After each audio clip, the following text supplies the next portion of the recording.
trouble with her appearance. She was a looker, but everything about her was practical.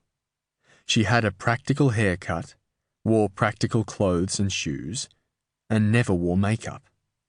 Matthew didn't understand people who took no pride in their appearance, unless there was nothing about them that was worthy of pride, and, God knew, there were legions of people like that.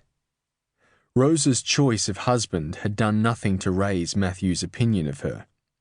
She'd married beneath her, beneath all of them. John Abbott was stocky, stolid, and, yes, practical.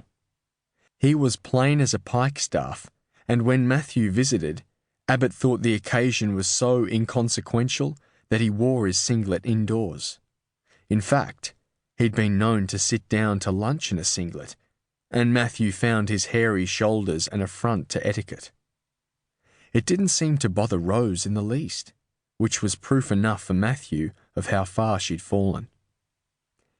The Abbotts ran dairy cattle on a large property outside Port Fairy on the Portland side. John Abbott had been raised by his father, his mother having died when John was 10 years old. Sensibly died, Aunt Aggie had said.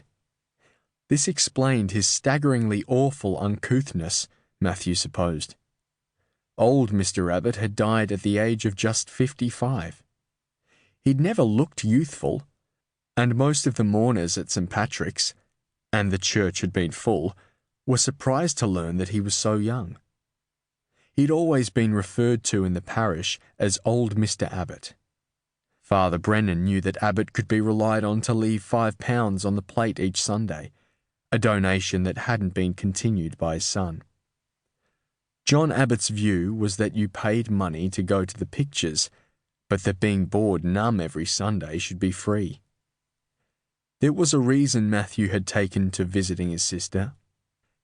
His reason had a name: Joanna Scotney.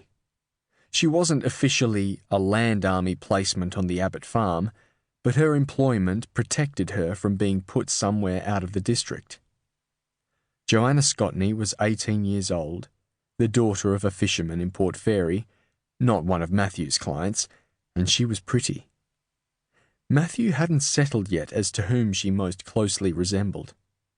He judged all women against their resemblance to someone he'd seen at the pictures. It didn't matter how faint the resemblance, he saw the actress first and the real woman second. Rather than wrestle with a woman's personality, he found it simpler to ascribe to her the traits of the carefully scripted and directed character played by her vague shadow in some film or other. His Aunt Aggie was Judith Anderson, not the severe lesbian Mrs. Danvers in Rebecca, but the less off-putting Anne Treadwell in Laura. Rose was Anne Sheridan, stripped back to basics, unmade up and poorly lit. For Joanna Scotney, Matthew was tossing up between Deanna Durbin and Anne Baxter. Either way, she needed deflowering, and he'd begun his campaign by making what he believed to be the occasional erotic remark to her. So far, she'd met him with stony, disapproving silence. Rose Abbott suspected that her brother's visits, and his willingness to stay for lunch, had to do with Joanna Scotney, rather than with his having any interest in her husband, or the farm. The potatoes and eggs he took away with him weren't sufficient to encourage grateful lingering. She'd watched him follow Joanna with his eyes, and she'd noted with abhorrence the lewd set of his mouth when he did so.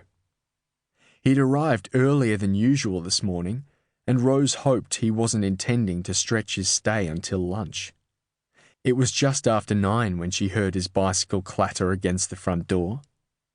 She and Joanna were in the kitchen, talking about the boy in Port Fairy who was tentatively courting her. It had become a ritual after the morning milking for Rose and Joanna to repair to the kitchen, while John Abbott checked the fences and did running repairs on machinery. The intimacy between them was easy, sisterly, but wasn't so deep that Joanna felt able to raise her feelings about Rose's husband or her brother. When she'd first come to the farm,